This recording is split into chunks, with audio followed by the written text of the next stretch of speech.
Hello everyone, જય શ્રી કૃષ્ણ। આજે આપણે ડ્રાયફ્રૂટ ચોકલેટ બનાવીશું, જે નાનાથી લઈ અને મોટા સુધી બધા જની ફેવરિટ હોય છે। તો ચાલો વિડીયો શરૂ કરીએ। મેં અહીં 5 ટેબલસ્પૂન ઘી લીધેલું છે। તમે કોઈ પણ ઘી લઈ શકો છો। મેં અહીંયા ગાયનું ઘી લીધેલું છે। તેને આપણે મીડિયમ ફ્લેમ ઉપર ગરમ કરી લેશું। ઘી ગરમ થઈ જાય પછી આપણે તેમાં બધા જ ડ્રાયફ્રૂટ છે તેને શેકી લેવાના છે। મેં અહીંયા અડધા કપ જેટલી બદામ લીધેલી છે। બદામને મીડિયમ ગેસ ઉપર આપણે શેકવાની છે। જેમ જેમ આપણે બદામ શેકાતી જશે તેમ તેમ તેનો કલર છે એ ચેન્જ થતો જશે અને થોડી ફૂલવા લાગશે। જ્યારે આપણી બદામ ફૂલવા લાગે ત્યારે આપણે તેને એક પ્લેટમાં કાઢી લેવાની છે। અને બદામને કાઢ્યા પછી મેં અહીંયા અડધા કપ જેટલા કાજુ લીધેલા છે। કાજુને પણ આપણે સારી રીતે ઘીમાં શેકી લેવાના છે। જેમ જેમ કાજુ શેકાતા જશે ગોલ્ડન બ્રાઉન કલરના થઈ જાય પછી આપણે તેને પ્લેટમાં કાઢી લેશું। ત્યારબાદ મેં અહીંયા અડધા કપ જેટલા પિસ્તા લીધેલા છે। પિસ્તાને પણ આપણે મીડિયમ ફ્લેમ ઉપર શેકી લેવાના છે। જ્યારે પિસ્તા એ શેકાવા મળશે ત્યારે તેનો કલર છે એ ચેન્જ થવા લાગશે। જ્યારે આપણી પિસ્તાનો કલર ચેન્જ થાય ત્યારે આપણે તેને એક પ્લેટમાં કાઢી લેવાના છે। ત્યારબાદ મેં અહીંયા અડધા કપ જેટલા અખરોટ લીધેલા છે। અખરોટને આપણે મીડિયમ ફ્લેમ ઉપર શેકી લેવાના છે। અખરોટને શેકાવા માટે ઝાઝો સમય નથી લાગતો। આપણા અખરોટ છે એ શેકાઈને તૈયાર થઈ ગયા છે। હવે આપણે તેને એક પ્લેટમાં કાઢી લેવાના છીએ। અને હવે આપણે 1 કપ જેટલા મખાના લેવાના છે। મખાનાને આપણે ક્રિસ્પી થાય ત્યાં સુધી શેકી લેવાના છે।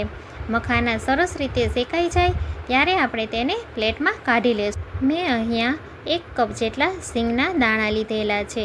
સિંગના દાણાની ફોતરી ઉખડે નહીં ત્યાં સુધી આપણે તેને શેકી લેવાના છે।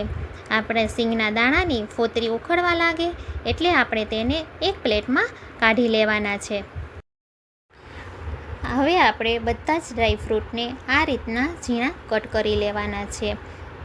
મેં અહીંયા ચોપિંગ ટ્રે ઉપર બધા જ ડ્રાયફ્રૂટને હું હાથની મદદથી કટ કરી લેવાની છું। તમે આ રીતના કટ કરવા ન માગતા હોવ તો તમે એક મિક્સર જારની અંદર બધા જ ડ્રાયફ્રૂટને એડ કરી અને તેને રિવર્સ બટન ઉપર અધકચરા ક્રશ કરી શકો છો, પણ તેમાં થોડો એવો પાવડર થઈ જતો હોય છે। તેથી આ ચોકલેટની અંદર આપણે આ રીતના હાથેથી જ બધા ડ્રાયફ્રૂટ છે તેને કટ કરીશું।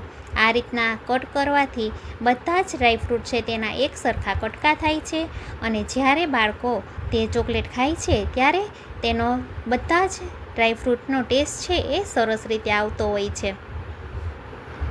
આપણે અહીંયા મખાનાનું કટિંગ નથી કરવાનું, પરંતુ આ રીતના મિક્સર જાર લઈ અને તેમાં મખાનાને એડ કરી દેવાના છે અને તેનો પાવડર તૈયાર કરવાનો છે।